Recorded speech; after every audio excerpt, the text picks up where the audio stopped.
Bienvenido a tu programa Fortaleza. La libertad ha llegado a tu vida. Palabra de fe que transforma tu mente. Es tiempo de hacer un cambio radical en tu vida. Tú tomas la decisión. Aprende a vivir bien. Únete a los que ya son más que vencedores. Y recuerda, al que cree, todo le es posible. Todo le es posible. Dios te bendice. ¿Qué tal, amigos televidentes? Les saluda su amigo el pastor Ben Mesa de Fortaleza de los Mochis.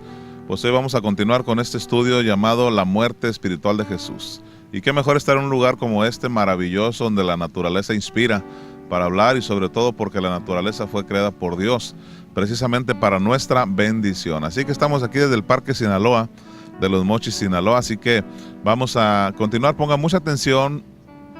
Como le recomendé la vez pasada, pues qué bueno que pudiera tener una libreta, una pluma, una Biblia, porque esto es un estudio, no solamente es un monólogo, sino que esto es para que usted aprenda palabra de Dios. Recuerde que la fe viene por el oír y entender la palabra de Dios. Entonces necesitamos fe para enfrentar cualquier situación en nuestra vida, y este es el momento de adquirir la fe, de acuerdo a la palabra de Dios. Así que la muerte espiritual de Jesús es un tema controversial, pero muy importante. Y consiste en saber qué fue lo que sucedió con Jesús esos 3 días y 3 noches, de los que nunca nos habló la tradición, de los que nunca se ha hablado por muchos motivos. Y el más importante es, o uno de los motivos más fuertes, es la falta de conocimiento en la palabra. ¿Qué sucedió con Jesús esos 3 días y 3 noches? Jesús murió en la cruz y su cuerpo fue llevado a la tumba, y al tercer día resucitó. Eso es maravilloso. Pero en ese lapso de tiempo, ¿qué sucedió? ¿Qué ocurrió en ese tiempo? Vamos a analizarlo. Lo hemos estado analizando a través del programa anterior. Y encontramos que Jesús murió espiritualmente. Una persona muerta espiritual es aquella que tiene pecado. Y Jesús, a pesar de que Él nunca pecó, de acuerdo a 1 Corintios 5:21, Él nunca pecó, pero el Padre le cargó nuestro pecado. Isaías 53:6. Entonces nos damos cuenta de que Jesús le cayó el pecado de la humanidad, o sea, de nosotros, y por esa razón Jesús tuvo que bajar al infierno. Toda persona que muere en pecado tiene que bajar al infierno a pagar las consecuencias del pecado. Jesús bajó al infierno a pagar las consecuencias no de su pecado, sino del nuestro. Es decir, Jesús pagó por nosotros. Lo que a nosotros nos tocaba, Jesús lo hizo. Entonces, ya vimos, también analizamos que Jesús en la cruz entregó su espíritu. En tus manos encomiendo mi espíritu, ¿verdad? Él murió espiritualmente y se separó. Hubo una separación. Recordamos las palabras de Jesús en la cruz: Dios mío, Padre, Dios mío, Madre, ¿por qué me has desamparado? Hubo una separación. ¿Y cuál fue la causa de la separación? El pecado. El pecado es la separación del hombre con Dios. Muy bien, entonces Jesús bajó al infierno esos 3 días y 3 noches. ¿A qué bajó? Algunos han dicho, bajó a predicar a los espíritus encarcelados. Sin embargo, ya te demostré bíblicamente que no tenía ningún sentido bajar al infierno a predicar. ¿Por qué? Porque Jesús viene a traer la salvación, y una persona que va al infierno ya no tiene salvación. Recuerde aquella cita bíblica que leímos el programa pasado acerca del rico y de Lázaro, ¿verdad? El rico le dice a Dios: dile a Lázaro que venga y que toque con su dedo, toque el agua y que me dé una gotita de agua. Así, con eso se conformaba el rico. Pero las palabras del Señor fue: nadie que esté en el infierno puede pasar al cielo, ni viceversa. Entonces dile que vaya a la tierra para que le predique a mis familiares y no vengan a sufrir aquí como yo. Dios le contesta: tampoco nadie puede regresar de entre los muertos a la tierra. Allá tienen a Moisés y a los profetas, a ellos que los escuchen.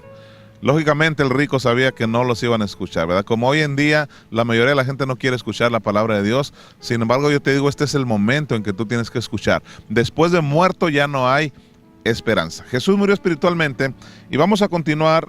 Quiero leerte una cita bíblica donde Jesús está ya en el infierno. Recuerda que geográficamente el infierno está en las partes más bajas de la tierra, en las profundidades, en el corazón de la tierra está el infierno.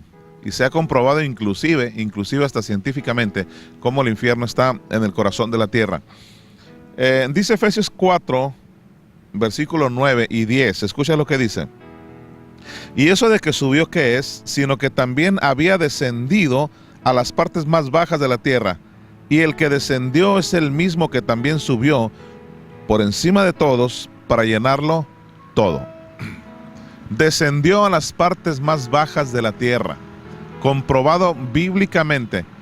Jesucristo descendió, bajó al infierno, allá en las partes más bajas de la tierra. Y eso de que subió, ¿qué es? Sino que también había descendido, dice Efesios 4:10. Para poder subir, lógicamente, tenía que estar abajo. Eso no se necesita ninguna revelación. ¿Por qué subió? Porque había estado abajo. Si no hubiera estado abajo, no hubiera dicho subió. Y eso de que subió, ¿qué es? Sino que también había descendido a las partes más bajas. Y el mismo que descendió también subió por encima de todos, para llenarlo todo. Comprobado bíblicamente que Jesús descendió a las partes más bajas. Ahora vamos a irlo confirmando con otras citas bíblicas. Aquí no menciona la palabra infierno, no menciona solamente las partes más bajas de la tierra. Pero por si queda alguna duda, vamos a ir al Salmo capítulo 16, versículo 9. Salmo 16, 9. Fíjese lo que dice. Se alegró por tanto mi corazón y se gozó mi alma.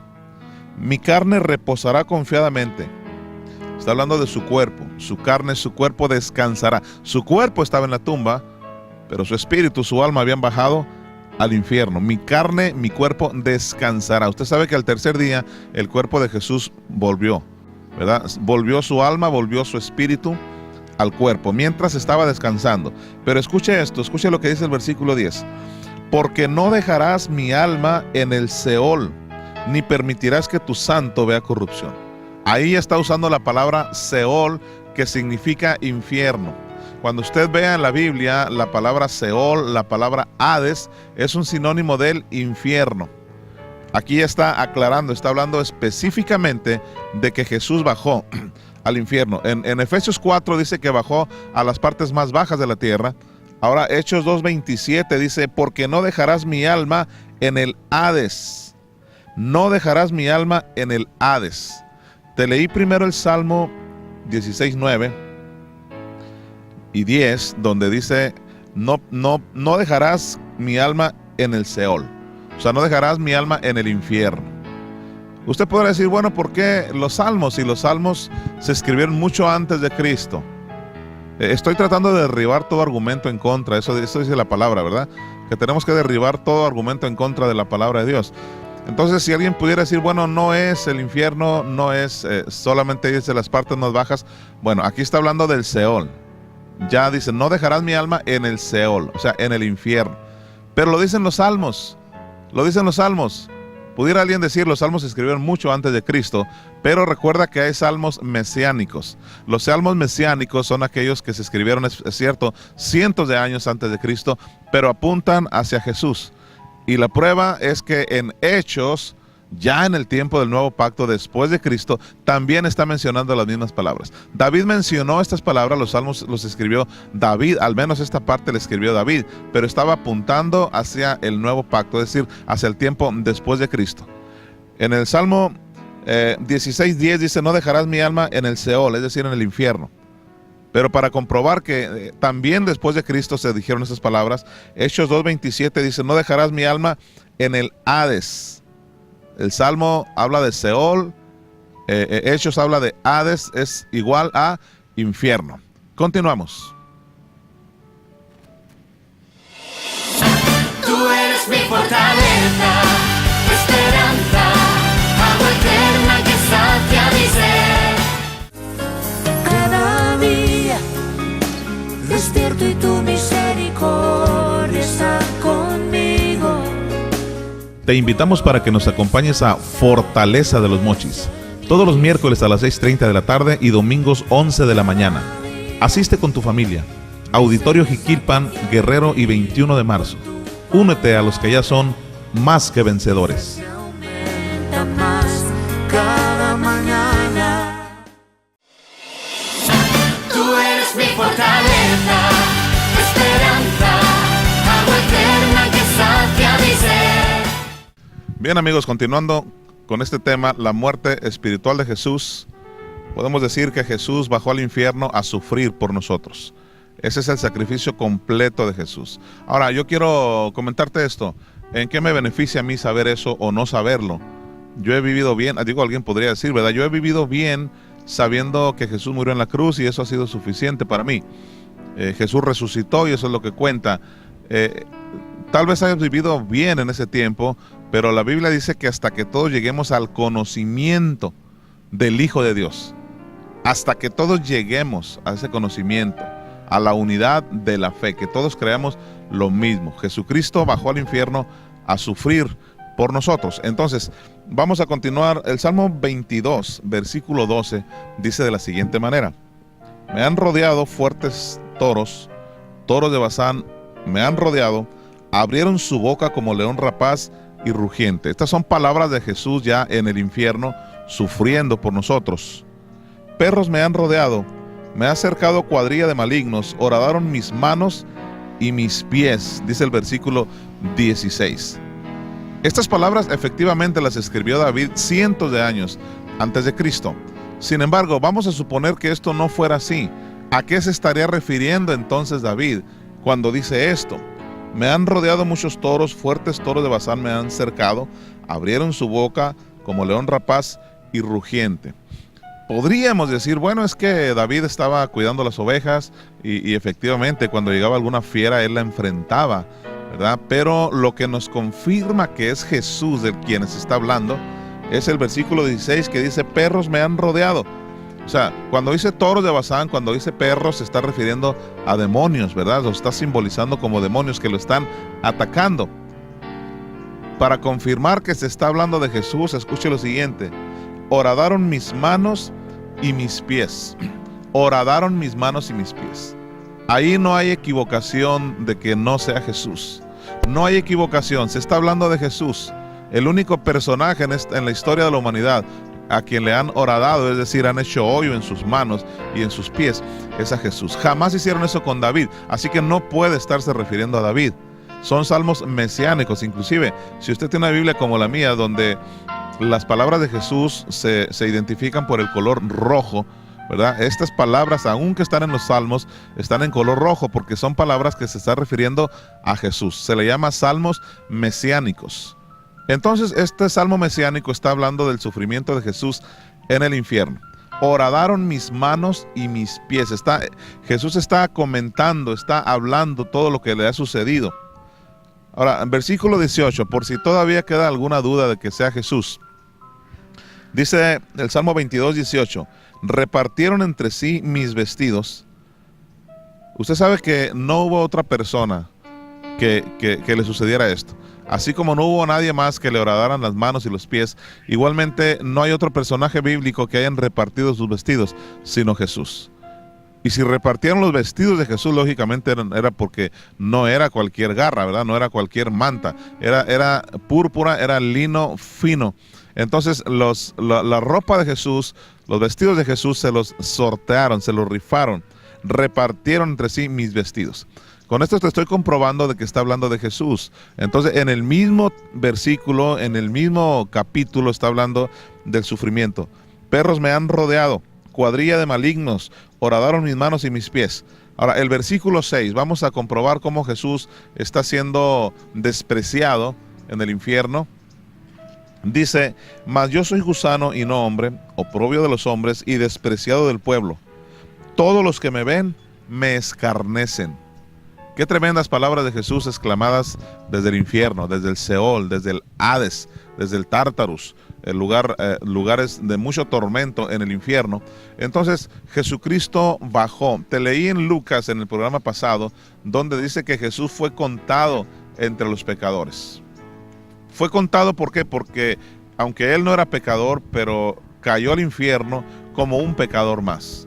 Por lo tanto, tenía que bajar al infierno a pagar la consecuencia del pecado de nosotros. Esa es la gran ventaja de saber esto. Esa es la maravilla de saber el sacrificio de Jesús, de que Él pagó por nosotros. No tanto como recibirlo como una información. Ah, qué bueno que me estoy enterando de que lo que realmente pasó con Jesús. No se trata de recibir información.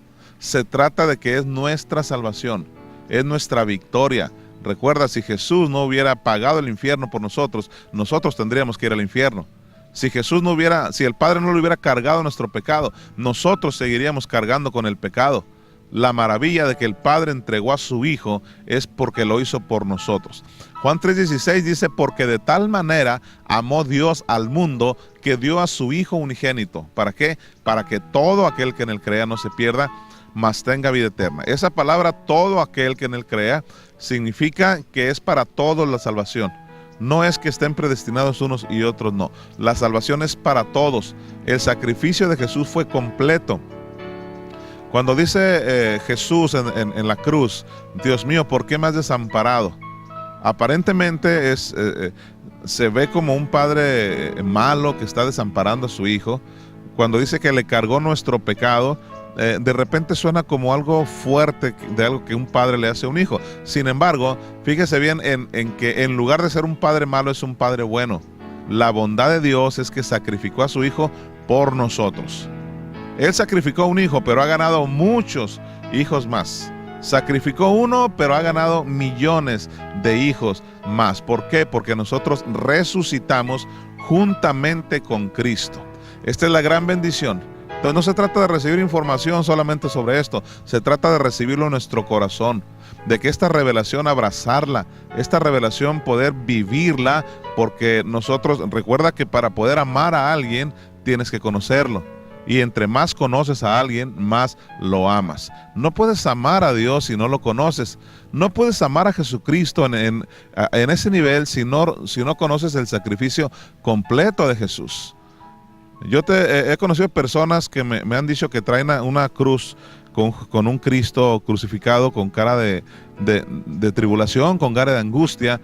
Y cuando yo le pregunto, ¿y por qué traes a Jesús así? Bueno, es que cuando veo sus sacrificios, su sufrimiento, yo me acuerdo de eso y me porto bien. No se trata solamente de recordar el sacrificio para portarse bien. Necesitas tener a Cristo en tu corazón para que Él cambie tu vida, para que Él pueda transformarte. El sacrificio de Jesús completo no es que estuvo solamente en la cruz, sino que dice Efesios 4, bajó a las partes más bajas de la tierra. Esto es nuestra victoria. Recuerda que la victoria nuestra está en la resurrección de Jesús. Y la resurrección de Jesús no solamente es que lo levantaron de la tumba, no solamente es que haya resucitado de la tumba, resucitó desde el mismo infierno. Y la ventaja para nosotros como sus hijos es que nosotros resucitamos juntamente con Él. No es lo mismo el sacrificio de Jesús en la cruz solamente al sacrificio de Jesús en el infierno. Eso hace más grande su sacrificio, eso hace más grande mi amor por Jesús. Tú vas a amar a Jesús y lo vas a respetar y lo vas a honrar y vas a seguir sus pasos cuando conozcas el sacrificio de Jesús. Mientras veas a Jesús solamente crucificado, lo único que va a pasar es que te va a dar lástima. Cuando veas a Jesucristo resucitado en un dibujo, lo único que vas a hacer es que solamente te vas a acordar de Él. Pero no se trata de verlo dibujado, no se trata de traerlo colgado con cara de sufrimiento. Se trata de que nosotros lo recibamos en nuestro corazón. Continuamos. Tú eres mi fortaleza, esperanza, agua eterna que sacia mi ser. Cada día despierto y tu misericordia está conmigo. Te invitamos para que nos acompañes a Fortaleza de los Mochis, todos los miércoles a las 6:30 de la tarde y domingos 11 de la mañana. Asiste con tu familia. Auditorio Jiquilpan, Guerrero y 21 de marzo. Únete a los que ya son más que vencedores.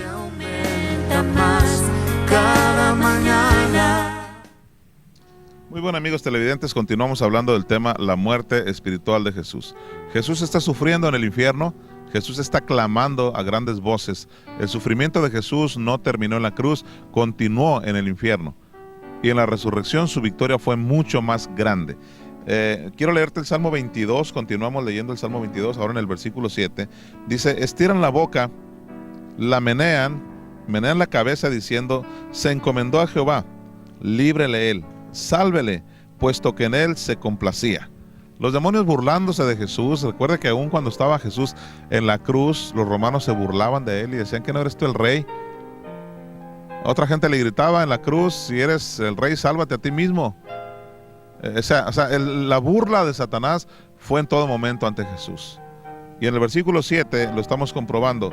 Se encomendó a Jehová, líbrele él, sálvele, puesto que en él se complacía. Fíjate lo que dice el Salmo 35, versículo 15. Te estoy enviando citas bíblicas por delante de lo que te voy a decir. Salmo 35, 15.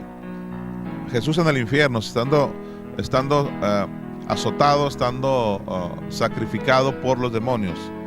Dice así: pero ellos se alegraron en mi adversidad y se juntaron contra mí gentes despreciables, y yo no lo entendía. Me despedazaban sin descanso. Me despedazaban sin descanso. ¿De qué otro personaje puede estar hablando? Estas palabras las dijo David, pero nunca hubo un momento en la vida de David en que lo estuvieran despedazando sin descanso. David siempre fue un triunfador, fue un vencedor. Nadie le hizo daño a David, era un poderoso. El momento crítico de David fue cuando él le abrió puertas al enemigo y el enemigo vino y lo destruyó, pero David nunca pasó por estas circunstancias. Me despedazaban sin descanso. Como lisonjeros escarnecedores truanes, crujieron contra mí sus dientes. Jesucristo está sufriendo en el infierno en este momento, ¿verdad? De que estoy hablando. Pero solamente fueron 3 días. Y lo importante de esto no es quedarnos o profundizarnos tanto en que Jesús sufrió, que también fue muy importante, pero lo más importante de todo esto es la resurrección de Jesús. Te he estado diciendo que Jesús bajó al infierno porque murió con pecado. No era el de él, era el de nosotros, pero finalmente era pecado. Ahora, ¿por qué Jesús muere con el pecado de nosotros? Recuerda que ahorita te dije que en el antiguo pacto, es decir, en el Antiguo Testamento, hubo muchas citas bíblicas que estaban apuntando hacia Jesús.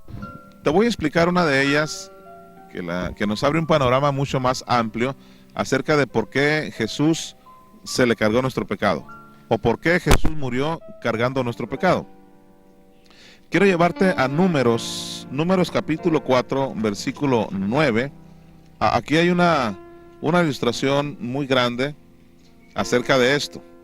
¿Por qué Jesús está cargando pecado? ¿Qué representa el pecado? Números capítulo 21, versículo 4 en adelante. Dice: después partieron del monte Or, camino del Mar Rojo, para rodear la tierra de Edom, y se desanimó el pueblo por el camino. Estamos hablando de cuando el pueblo de Israel anduvo por el desierto. Dios los había sacado de la esclavitud de Egipto, y ellos caminaban por el desierto siendo guiados por el Espíritu Santo, claro, pero a través de Moisés. Recuerda que el pueblo de Israel fue un pueblo que se desanimaba muy fácilmente. Era de doble ánimo. A veces estaba bien animado, pero a veces no. Entonces, en esta ocasión lo que sucedió es que ellos murmuraron tanto de Dios como de Moisés. Fíjate lo que dice aquí. Y habló el pueblo contra Dios y contra Moisés: ¿por qué nos hiciste subir de Egipto para que muramos en este desierto? Pues no hay agua y nuestra alma tiene fastidio de este pan liviano. Estaban renegando en contra de Moisés y lógicamente en contra de Dios. Moisés era el enviado de Dios, el ungido de Dios. Y Jehová envió entre el pueblo serpientes ardientes que mordían al pueblo, y mucho pueblo de Israel murió. Después de que ellos hablaron mal de Dios, hablaron mal de Moisés, entonces vinieron serpientes y mordieron a mucho pueblo, y muchos de ellos murieron. Ahora, ya te he explicado muchas veces que no es precisamente que Dios haya mandado las serpientes. Recuerda que ya vimos acá en el Nuevo Testamento cómo es que no es Dios. 1 Corintios capítulo 10, versículo 9 y 10, está haciendo referencia, ¿verdad? Acá en 1 Corintios, está haciendo referencia a lo que sucedió en aquel tiempo en el Antiguo Testamento, y está diciendo que no fue Dios el que envió la serpiente, sino fue el destructor. ¿verdad? No es Dios quien envió la serpiente. Y sí lo dice aquí, la verdad que sí lo dice, pero recuerda que esa era la manera en que ellos percibían a Dios. Ellos no tenían esta revelación. Josué también dijo aquí en el Antiguo Testamento que el sol se paró, ¿verdad? Yo te he puesto muchas veces este ejemplo, y no porque lo diga Josué el sol se paró. Recuerda que el sol ha estado parado siempre. Hoy en nuestros días suena ridículo leer que alguien dijo que el sol se paró, ¿verdad? Pero él así lo vio. Él vio que el sol, nosotros vemos que el sol camina, ¿verdad? Que el sol va avanzando, y él vio que el sol se detuvo. Él dijo, bueno, el sol se paró. Así es como él lo veía, así lo percibía, así lo escribió, y efectivamente así dice. Pero no necesariamente porque así lo dice tiene que ser esa razón. Ellos estaban creyendo que por haberse portado mal, Dios les envió serpientes para que los mordieran y murieran. Pero imagínense a un Dios enviando serpientes para que alguien se muera. ¿Usted cree que puede haber un Dios con esa naturaleza de maldad que pueda mandarle serpientes a alguien para que se muera solo porque se portó mal? Ese es el concepto tradicional. Pero también te hemos enseñado ya en los primeros programas de esta televisión, te hemos enseñado cómo es que Dios es bueno y no castiga con el mal. Bueno, es solamente un paréntesis para aclararte que Dios no envió las serpientes.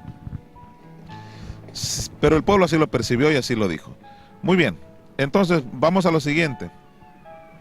Entonces el pueblo vino a Moisés y dijo: hemos pecado por haber hablado contra Jehová y contra ti. Ruega a Jehová que quite de nosotros estas serpientes. Y Moisés oró por el pueblo. Ellos pensaban que por haber hablado mal de Moisés y de Dios, Dios les había mandado serpientes y habían muerto. Ellos así lo creían. Ahora, no es que la gente se porta mal y Dios lo bendice. No, quien se porta mal verdaderamente sí le va mal. Quiero aclarar esto: quien se porta mal, quien ofende a Dios, sí le va mal, pero no porque Dios lo castigue, sino porque esa persona le abrió puertas al enemigo, y el enemigo entra, lo ataca, el enemigo entra y lo destruye. Así que quien se porta mal, sí le va mal, pero no es porque Dios lo castigue, es Satanás. Y Jehová dijo a Moisés: hazte una serpiente ardiente y ponla sobre un asta, y cualquiera que fuere mordido mirará a ella y vivirá. Fíjese la instrucción de Dios para Moisés. El pueblo estaba siendo mordido por serpientes, y Dios le dice a Moisés: haz una serpiente de bronce y ponla en un asta, o sea, ponla en un lugar alto, y cualquiera que fuera mordido por la serpiente, solamente con mirar a la serpiente, ¿verdad?, tendrá alivio, será curado, será sanado. Así es, amigos, estamos hablando de la muerte espiritual de Jesús. Vamos a continuar hablando de esto. No se pierda, por favor, ni una pestaña de esto. Es muy importante para nuestra vida conocer el sacrificio completo de Jesús. Vamos a seguir hablando de lo mismo en el siguiente programa. Soy el pastor Obed Mesa. Dios te bendice. Gracias por habernos acompañado en este tu programa Fortaleza. Declaro que la semilla ha quedado sembrada en tu corazón y dará buenos frutos. Demuestra la alegría que hay en ti. Gira, gira, gira y no dejes de girar. Demuestra la alegría que hay en ti. Canta, canta, canta y no dejes de cantar. Dios te bendice. Cristo ya ven.